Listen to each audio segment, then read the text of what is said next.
Léonide Andreïev. Dans le sous-sol.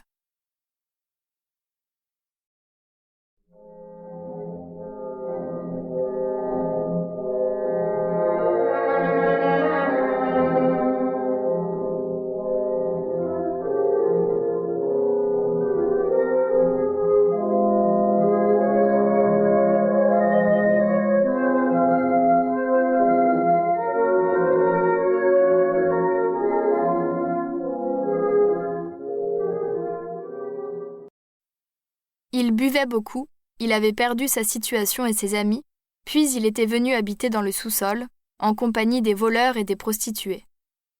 Il vivait des dernières hardes qui lui restaient.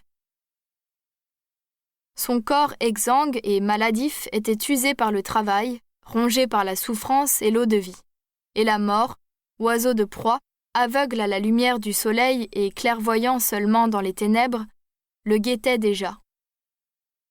De jour, elle se cachait dans les coins sombres, et la nuit, elle venait silencieusement s'asseoir à son chevet, y passait de longues heures, jusqu'à l'aurore, avec une persévérance calme et obstinée.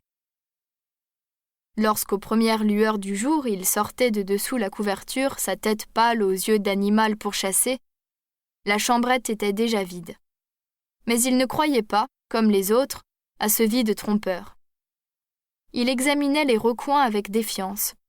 Se retournant avec des ruses soudaines, il jetait un coup d'œil derrière lui, dans l'obscurité fondante de la nuit qui s'en allait.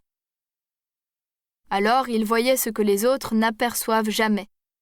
Un énorme corps couleur de cendre qui se mouvait, informe et terrible. Ce corps était fluide, il remplissait toute la chambre et laissait transparaître les objets comme une cloison de verre. Mais maintenant, Kijnakov n'en avait pas peur, et le monstre disparaissait jusqu'à la nuit suivante, laissant derrière lui comme des traces glacées. L'homme s'endormait pour un instant, et des cauchemars hideux et extraordinaires le tourmentaient.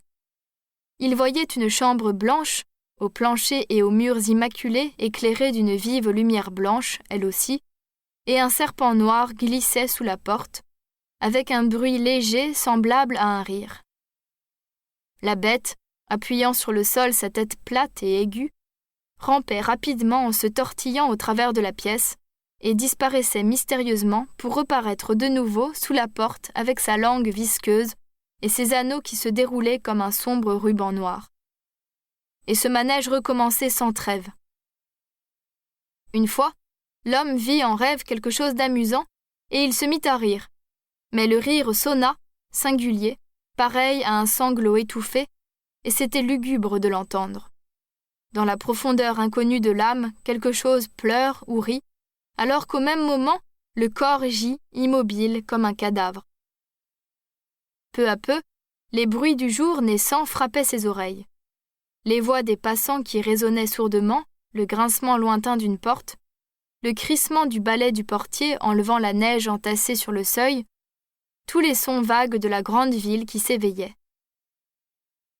Et c'est alors que se dressait devant lui cette chose affreuse, la conscience impitoyable et lucide qu'un jour nouveau était venu, que lui, Kijnakov, devrait bientôt se lever et reprendre sa lutte contre la vie sans espoir de vaincre. Il fallait vivre. Kijnakov tournait le dos à la lumière, tirait la couverture sur sa tête afin qu'aucun rayon ne parvînt jusqu'à ses yeux. Il se pelotonnait, remontait ses genoux vers son menton et attendait ainsi, sans bouger, redoutant de faire un mouvement ou simplement d'étendre les jambes.